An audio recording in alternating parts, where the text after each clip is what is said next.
Let me ask you a question. Is being a leader something you're born with, or can you actually be made into one? We see these CEOs and we think they must be born with a bit more substance than anyone else. I remember thinking that way when I first started learning leadership. What if I told you that learning to lead like a CEO is simple, but not easy? Today, we're going to look at one part of a longer conversation I had with a top CEO to see if he was destined for the top job, or if he just practiced the basics better than everyone else. So, back in August 2022, I had the chance to sit down with Wilfrid Foo. At the time, he was the CEO of Cycle Carriage, which is a huge name here in Singapore. That interview was the first conducted for my research project called Leading the Middle. The reason I started leading the middle was because I wanted to understand if leading multiple teams in a department as a head of department was different from leading the one team as a team leader. In speaking with Wilfrid, I learned a lot, and that being in the middle of the management hierarchy is the toughest spot. You're getting squeezed from the top and the bottom at the same time. Now, I've been researching leadership since 2018, so my aim is to make leadership simple. In this opening part of the interview, we are about to analyze. Wilfrid talks about where he started and how he introduces himself. My goal for my channel, Simple Leadership, is to show you that the leadership concepts are basic, but the way you apply them is where the real work is. We're going to look at his behaviors and his mindset to see what you, as an aspiring leader, a team leader, or head department, can learn from his journey. So let's dive into the key lessons from this short opening of the interview and see if we can settle this. Can you learn to lead like a CEO debate once and for all? Wilfrid, thank you very much for taking the time to share your leadership experience, right? With our audience here, with first-time leadership and also leading from the middle. Let's start off. Tell us a little bit about yourself. Okay, a little bit about myself. So I'm Singaporean. I've not lived in Singapore for almost 12 years, but having just recently returned December 31st of last year. My career really spans across a multiplicity of industries, geographies, roles and functions. From Singapore to Malaysia to Switzerland to China, back to Malaysia and back to Singapore. That journey really encapsulates the last 12 years of my life. I've had over 22 years of working experience so far, from FMCG to my latest iteration in my career in the automotive retailing and after sales circuit. I guess that pretty sums up what I've been doing. Yeah. So if I may ask, what's your role right now? I'm a regional MD of an automotive group in the Southeast Asian region, covering a multiplicity of brands, numerous auto houses, workshops, retailing environments, from premium to mass, four-wheelers to two-wheelers. I look after 4 markets. First of all, let's look at how Wilfrid introduces himself. He's not giving us a boring list of position titles which he has had. Instead, he talks about different industries, different countries, different types of roles he's been in. This is contextual credibility. He's showing that he can adapt to any environment, which is a very strong technical skill for any leader to have. The risk here is that this kind of broad background can sometimes be a bit of a generalist trap. It requires proper career planning to execute your next 2 to 3 career moves so that you are building up the right skills and experiences for your next promotion. If you move around too much on your own or get rotated by your organization without showing deep results in one area, people might think you are a jack of all trades.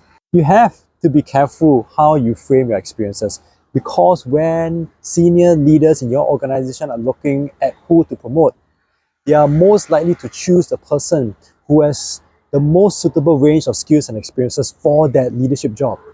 They need someone who is a safe pair of hands to take charge. When did your leadership journey start? Well, it's very easy to talk about your leadership journey starting during the whole span of your career, but in reality, I think it started when I was in school. I was studying in St. Andrews, a school here renowned for rugby and sports, etc. And at that point of time, my first leadership experience was when I was made the house captain for my swim team. Yeah. You know, that was when I was a young boy in primary school. And through the years, as I progressed through my extracurricular activities, I've gained different leadership roles in different forms. So like in the military band, I was the drum major of the band. Oh, okay. I was the band major back in my school. Right. Well, that's interesting. Wilfrid mentioned that he was a house captain of his primary school swim team and a drum major in his secondary school military band. The positive part is that he was training his leadership muscles long before he started his corporate career. Being a drum major is tough, you know. You have to lead through influence and rhythm, not just by shouting orders.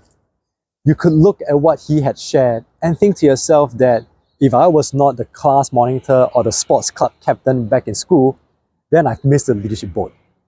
You might even be tempted to think that is why some of these leaders you know are so successful at leadership, because they started early when they were just kids and teenagers. The real message here is this. It's not about the school that Wilfrid went to, but about the fact that he was willing to step up when others stayed quiet. Leadership is about practicing the attitudes and skills needed to bring others to their success. If you weren't a leader at 15 when you were in school, it just means you need to start finding those leadership opportunities now in your organization. And the experience of the vast majority of leaders I work with is that they wait until they get promoted by accident, then scramble to figure out how leadership works. By then, it is too late because those you lead expect you to be 100% ready for the job now. They have little patience for you trying to figure things out and messing up their lives along the way. If leadership feels complex to you and this video is helping you see it more clearly, consider liking and subscribing to this channel. It helps me shape future content for leaders like you. Yeah, so you know, it really lends a perspective of not just doing well individually in your craft or in a discipline, but then also being able to pull people together and lead them for communal success. Yes. So did that early experience of leadership in your school life help set you up when you walked into the corporate world?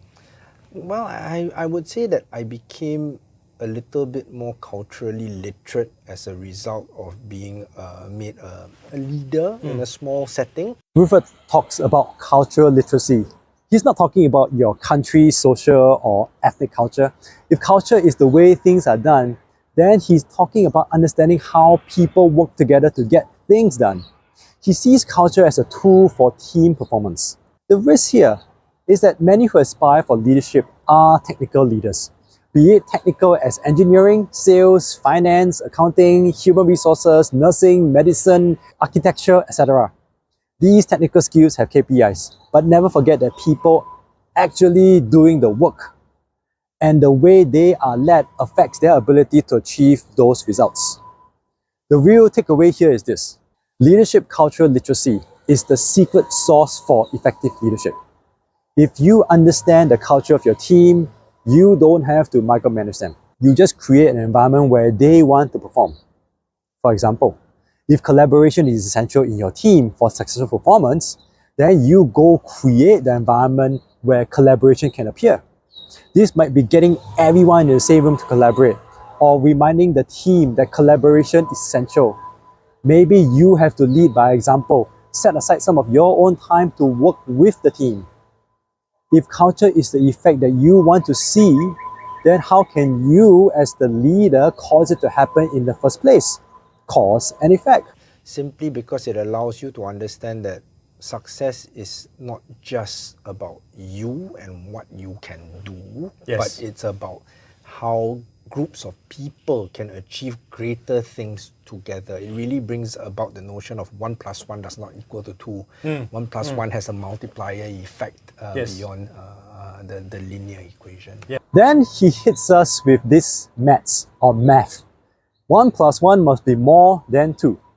What Wilfrid is trying to say is that under his leadership, the team must be better than the sum of its parts.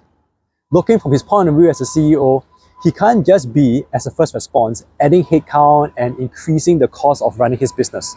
He has to first look for multiplier effects and efficiencies from team synergy.